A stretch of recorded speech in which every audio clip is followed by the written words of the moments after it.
mula sa ABS-CBN News Center, Manila. Ito ang TV Patrol Linggo! Makatikim ng swerte sa panahon ng krisis, yan ang nais makamit ng lahat. Kaya naman, yan din ang tema ng pagsalubong sa Year of the Ox ng ating mga kababayan sa Filipino-Chinese community. Nagpapatrol Cecil Natizana.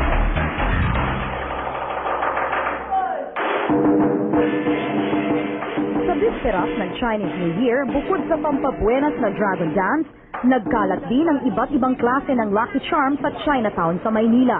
Ito'y lalo't swerte raw ang magbukas ng negosyo ngayong 2009. Kasi para sa akin, okay naman eh. Kasi yearly, kumbaga sa ano man, okay naman ang impact ng negosyo. Ang restaurant na ito sa isang hotel, Confucius ang tema. Ang menu dito nakabatay sa 5 classics na isinulat ni Confucius sa aklat.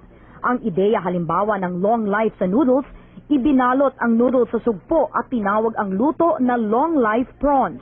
Simbolo raw ng good fortune ng pinya, kaya kasama rin sa menu ang pineapple pie. When preparing your food, put all your love, your commitment, so that the food will turn out great. Handa na rin ang mga templo para sa misa mamaya.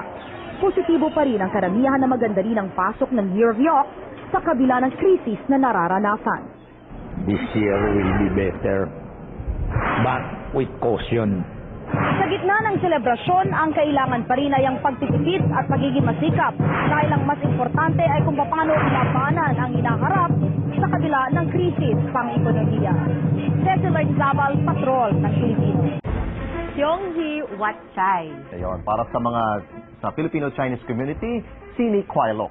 Sini Kwailok. Ano Yes, Happy New Year. Happy New Year. At yan po ang TV Patrol World. Hatid namin ang mga balitang kailangan niyong malaman ngayong linggo. Dahil kung nasa pong balita, naroon kami naglilingkod sa inyo saan man sa mundo. Maraming salamat at Pilipinas! Sumasenso ka.